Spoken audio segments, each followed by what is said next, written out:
Is this thing on?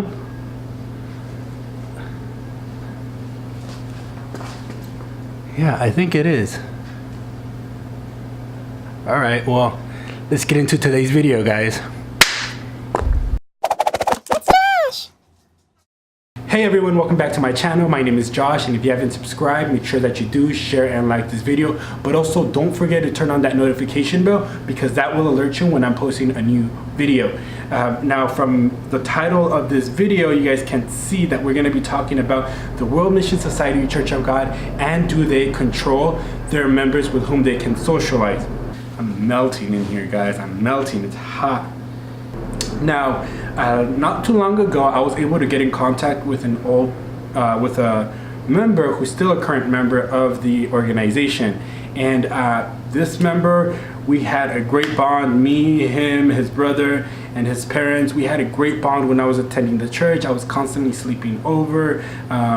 They would take me out, and it was just, fun time all around, and I'm forever grateful to them because they saw me as one of their own, and I will always cherish that. And I still love them no matter what, regardless of whether they love me back or not, or they are over me. I still cherish them in my heart, and until this day, again, I wholeheartedly love them unconditionally because of the way that they took care of me back in the day. Now, not too long ago, I was able to get in contact with their youngest son, and refer to him as Little John because I don't want to give out any names, and I'll refer to the family as the John Does. So I gave Little John, I sent him a text message. And I asked him how he was. Well, first of all, I wanted to confirm that that was his phone number. So as you guys can see from the text messages, I'm actually blotted his name out, but I asked Little John if this was Little John. He then responded, yes, who is this? And then I went to go on to say, I don't know how you'll feel about it, and if you don't want to talk, I get it, and it's Josue. Now, for the YouTube community, those of you who don't know, my name is actually Josue in Spanish because I am Hispanic.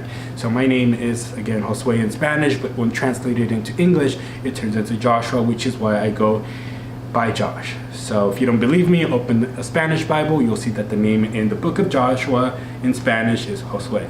So again, so I told him, hey, it's Josue, and I wasn't sure how he was gonna feel about the whole situation.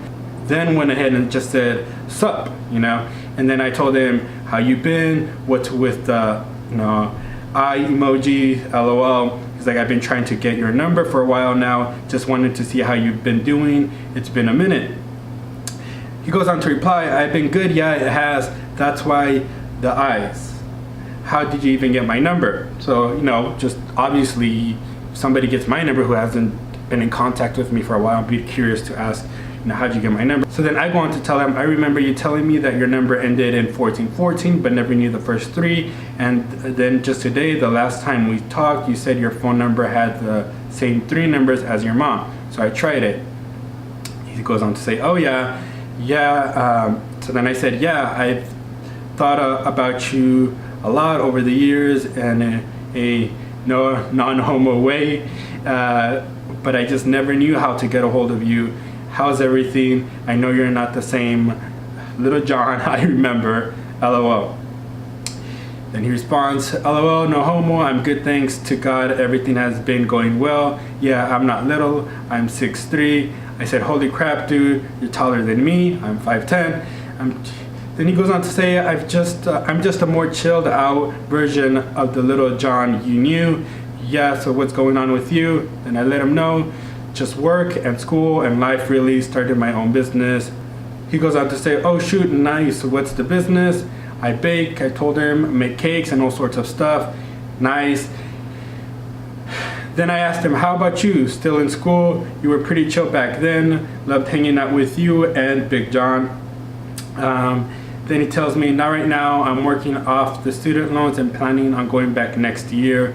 So then out of curiosity, I asked him, where do you work, if I can ask? Completely ignored me and just says, yeah, I miss those times. Then he goes on to say, bro, I do too. I've wanted to hang out with you for the longest, catch a movie or something. And he tells me, I work in the Ventura area, kinda near Calabasas. Still very vague. And then I'm like, oh sweet, would you be down to grab a coffee or something? And I had texted him that at 4:37. And then he waited an hour later. An hour later, he goes on to say, honestly, I feel like we have grown apart because of our difference in belief. But it was cool catching up. Then I, in return, answered, figured, but just keep in mind that just because someone doesn't believe in the same thing as you, that's no reason to shun them out. Then I said, take care. So why am I sharing this conversation with you guys? The reason I'm sharing this is because, as you guys can see, when it came time for me to ask him if he wanted to go ahead and catch up, grab a coffee, and just generally catch up, not even talk about the congregation or anything. And I think that's one thing that current members have in their mind when an ex-member reaches out to them. They think that they're going to try to convince them to leave what they so wholeheartedly believe, but that's not the case. A lot of us ex-members, at least for myself, when I want to see somebody, is because I genuinely want to hang out with you regardless of what history has happened. And so I genuinely wanted to hang out with him, just catch up. And it's been a long time since I've seen him, since I left the congregation. It's been about 6.5 years now. So there's a huge gap, and I just was curious to see how he has been, how much he's grown, what he's been up to, and vice versa. Share my experience with life, and it not even touch based on the congregation. But the fact that when I asked him if he wanted to hang out, he completely waited an hour to respond. And when he responded, he said, honestly, honestly, because of our difference in belief. So what does that say? In other words, because I don't believe in the same thing that you do, then I can't associate with you. And this is not the first time that I've heard this throughout the years. I've seen other members at the store who see me and just, oh, I want nothing to do with you kind of thing. They see me, they turn around and they continue shopping, or they pretend that they didn't see me, or they quickly walk away. Whatever they do, their business is their business. That's completely fine. And so it just goes to show that if you don't believe in the same things that they do, then you can't be associated with them. Or I'm not so much, the outsiders can't be associated with them, but it's the other way around. They can't associate with people who don't believe in the same thing, because they're taught that if you follow people who are not a part of the congregation, or who are not having the same belief system as you, then they're going to pull you away from the truth. That's what they teach you. So that's why when somebody leaves the congregation, they're told, oh, don't associate yourself with so-and-so, because they're going to poison your mind, just like Adam and Eve did to each other when they ate from the tree of knowledge of good and evil. And I remember that reference always constantly being used, and it's probably still being used today. Yeah, so you guys can clearly see that if you are not a part of this congregation, if you're not a part of their belief system, then if you are a current member and you decide to leave, guess what? Your so-called brothers and sisters, there will be no more. I mean, you're gonna have, if you don't have a friend system outside of the organization, then you're gonna be alone, just like I was.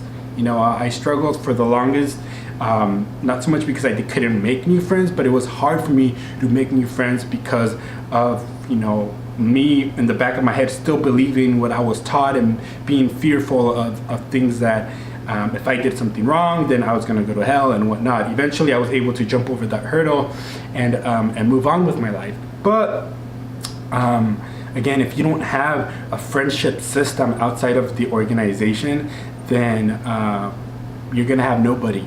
Sadly, that's the sad truth, you guys. It's either you believe in the same system that they believe, or you're just cut out for good.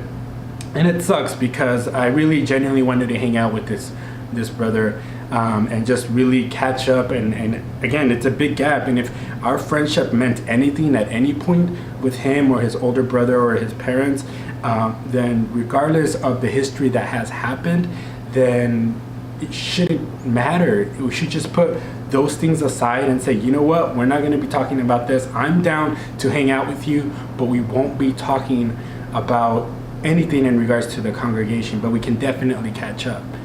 But that's not how the conversation went. And as soon as I sent that text message in regards to just because somebody doesn't believe in the same thing that you believe, that's no reason to shun them out.